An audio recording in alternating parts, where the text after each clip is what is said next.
Don't underestimate the blessing you have, which is Islam. My parents are not Muslim. My wife is in the audience and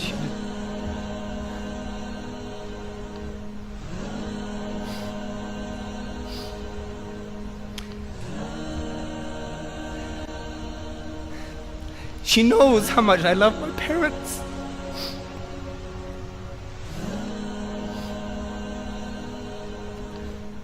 And my parents love me.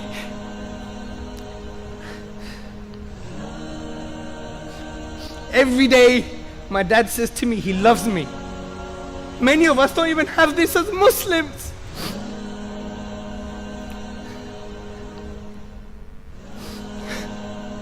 But if my dad dies like this, where is he gonna go?